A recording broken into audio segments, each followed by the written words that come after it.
Part 3 of the Wolf River Pass covers a 3.5 kilometer section of the descent through the indigenous forests north of the Zinkuka forestry station to the start of the switchback section west of the village of Isinkuka. These forests play host to a variety of fauna, and you're likely to spot some mango monkeys and bushbuck. This side of the mountain receives very high rainfall, which sustains the lush growth on the southern slopes of the mountain range.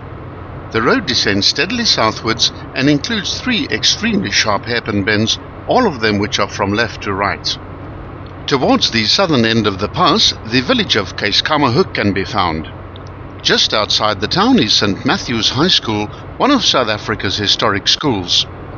It was founded as a mission school by the Bishop of Grahamstown, John Armstrong, in 1854, and the school was once particularly a thriving educational centre, and a large parish church is the local landmark. A hospital and training facility for nurses was opened at the site in 1923, and the secondary school began in 1926. Like other church schools, the Anglican Church withdrew from direct involvement in the school as a result of the government legislation. The state bought much of St. Matthew's land in 1970, and in 1976 the hospital was taken over by the Ciskei government. It closed 10 years later, moving to Keiskamahuk, where it became known as the SS Gida Hospital. The high school continues as a state boarding school for girls, and a small clinic remains on the school site, and the ruins of many of the school's buildings are commonly evident. Currently, the economy of Keiskamahuk relies mainly on grants from the state. The population has been steadily declining, and many villages are still without basic services such as water and sanitation.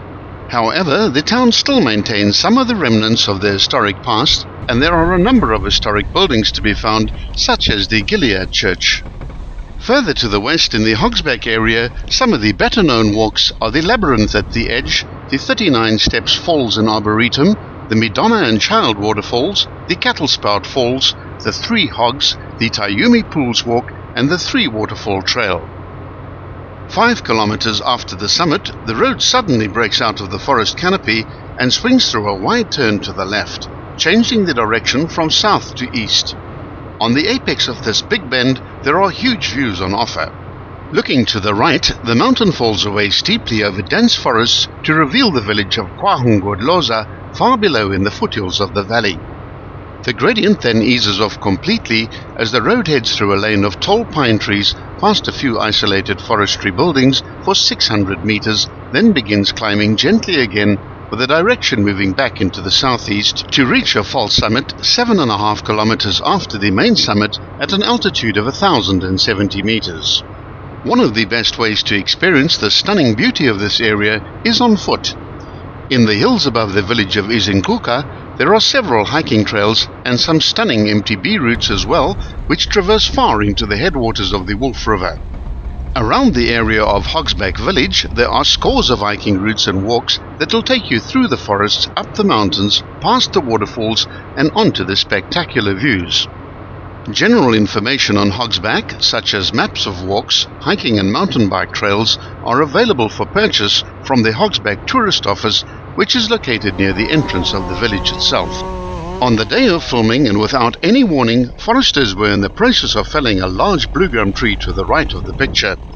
They only had one vehicle blocking the road from the opposite direction, so be aware that you do drive here entirely at your own risk. The area has a cool oceanic climate which compares similarly to the climate of England. It has a climate range from as low as 3.5 degrees centigrade in July to as high as 25 degrees centigrade in January. Hogsback itself receives an average annual precipitation of 974 millimeters and receives most of its rainfall during summer, often accompanied by severe thunderstorms. The region around the Sandile Dam is better known as Keiskamahuk. It's located in the center of 4 different biomes: Albany thicket, grasslands, savanna and Afro-montane forest. The town was once an important commercial center for the timber and agricultural industries. The settlement of the area since the 1800s also led to the large-scale exploitation and destruction of the natural environment. The timber industry has moved towards Stutterheim now, and the agricultural production has declined a lot. Be sure to watch all 5 parts of this video series, as each contains important safety and other information.